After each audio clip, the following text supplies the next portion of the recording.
Today we are going to discuss about hiring experienced paraplanners, or what kind of paraplanner do you really need. So that is the topic, and that is something that we are working even in our day-to-day business. Me and Ushan will discuss about the tactics that you can use to hire the best paraplanner or best suit paraplanner for you, because there are so many paraplanners in the world if you really look at, and if you just put up an advertisement there that you are looking for a paraplanner, you get so many you get so many applications, isn't it? So by your experience also, you might see there are so many irrelevant experiences also coming towards you because of your generic advertisement that you have put. So what kind of things that we can do or you can do to make sure that you get the best paraplanner or the best suit paraplanner? I'll rephrase it, the most suited paraplanner for you. So Ushan, what do you think as the first step that you need to do to identify the best suit paraplanner for you? Yeah, I would say before everything, the first thing is for you to jot down your goals and your goals and objectives. Yeah. That we do that on a day-on-day basis when it comes to financial planning, right? First, you need to know what you really want, what type of paraplanner you want, right? So do you want a full-time person or a part-time person? What level of skill, what level of competencies you want that paraplanner to have, right? Even do you want to get someone in-house or do you want to outsource it, right? So you need to make all these decisions. So it's important for you to first think through that and come up with your goal, what you really want to achieve out of that. Right? So Ushan, how do you get started this process? Like, to understand what is the best paraplanner, who is the best paraplanner for you? Yeah, I think before we start any process, I would say first thing is for us to identify our goals and objectives, what we really want out of it. Yeah. Right? So because we know, there's like multiple roles, multiple skill levels, so you need to really know what type of paraplanner you want, whether it's going to be a part-time, full-time, what level of competencies, what level of technical expertise you want the paraplanner to have, right? Even whether do you want an in-house paraplanner, or are you going to engage with an outsourcing partner, right? So you kind of need to make all these vital decisions first before you get into any further steps, Yeah. right? So I think it's important for us to first know what we really want. Right? I think that's the ideal answer, because first you need to identify yourself and what is the entire requirement, just as you said. Exactly. Right? So even as a paraplanning practice or paraplanning company, we provide many types of paraplanners to our clients. Yes. Right? The first category we can say like part-time or full-time paraplanner. Yes. Right? And there are transactional level paraplanning and also dedicated paraplanning. Correct. Right? And on the other hand, there are hourly based paraplanning, or there are transactional based, in the sense the fixed pricing Yeah. for the paraplanning. So you need to do your own research to understand what sort of paraplanner you really need. Yeah. On the other hand, Ushan, I think there are paraplanners who are specializing in particular areas, like such as SMSF. Yes. Paraplanners also, right? Something that we are like not aware of Yes. much, Yes. right?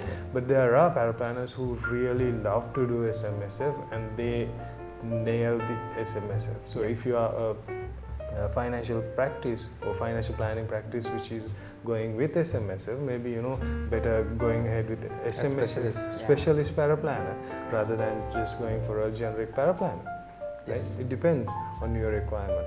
And yeah, so if you go ahead with the next step of hiring paraplanner, what would that be? Yeah, I think once you have got your goals and objectives done, the next step is for you to create a compelling and effective job description. So it's important. I think it's important for both parties, right? You knowing what to dedicate, and the paraplanner knowing what he or she can expect, right? Yep. I think so. It's very important for you to spend a little bit of time and crafting that perfect job description, right? Highlighting the key responsibilities, specific roles, and things. I think it's very important. Otherwise, if you keep it generic, if you make it very generic, that's when you end up getting all these general applications and all the stuff which are it's just waste of everyone's time and effort and all. So it's very important. We need to have that perfect job description as well. And also when it comes to job description, it's also good to include the company's culture. and values, right? So even the applicant knows what he or she can expect, right? Because sometimes you will also see conflicts there. Some people might not fit into your organization, so it's important you even pre-communicate that to the applicant, right?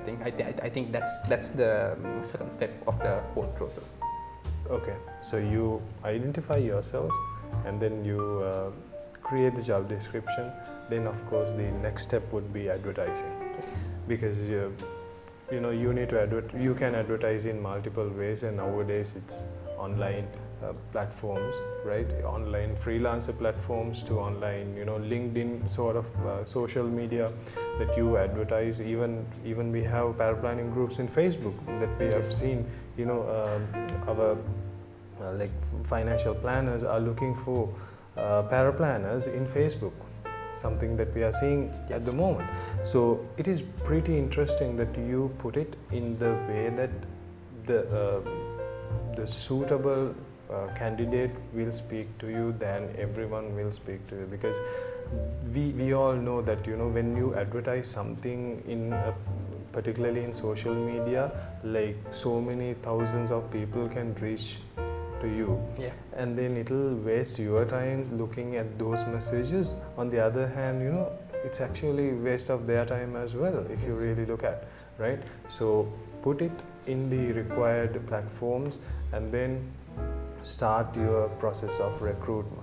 So what is the next step of recruitment? So I think once you've done your advertisement, it's also important for you to do a targeted assessment as well, right? It's not like because again people can say so many things, right? So it's important you assess them prior hand, right? So it can be through different modes, right?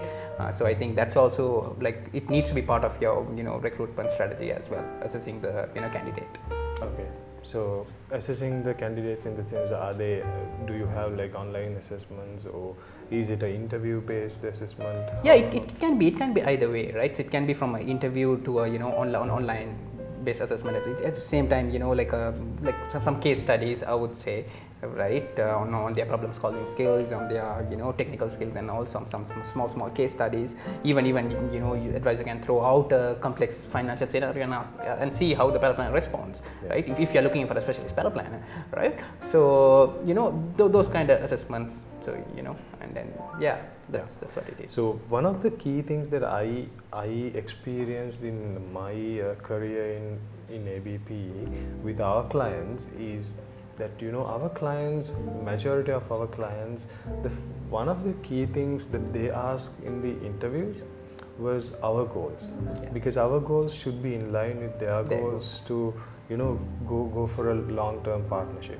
right? You shouldn't be just looking and getting the least pricey or least costly paraplanner. Yeah, because cost should be one factor, but it shouldn't be the only factor. Yes. So if you just do consider the cost, right, you might be in a great danger in the future, right? So you will have to go for a one vision. As a paraplanner, as a financial planning practice, both goals should be in line to go for a long-term partnership rather than just going for a very toxic relationship, right? Correct. Exactly.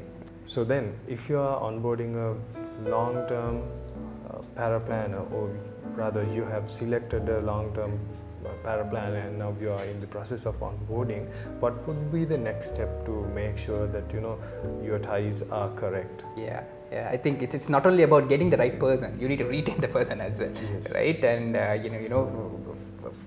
so it's going to take some time, so you need to put that effort throughout the process, right? So once you get someone, so it's also important you have like a onboarding process where you properly provide us have an induction, share your vision, your goals and everything with that paraplanner, and make them feel and make them part of the organization, right? It's important for them to feel that way. And also you'll also have to give ongoing support, right? It's not only just getting them and getting them to do day-to-day stuff, right? They need to grow as well as individuals, right? So understanding their requirement as well, understanding what their career goals are. Maybe they want to be an advisor one day, right? And you helping them, grow there. So I think that's also important for you. I think these are important things for you to retain the paraplanners for a long term, right?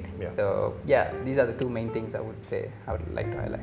So along with that, you grow with Yeah. your own paraplanner, and you might get your own paraplanning company, and then you do paraplanning for your clients, and also you might do paraplanning for other clients as well. So that's how your growth goals should be.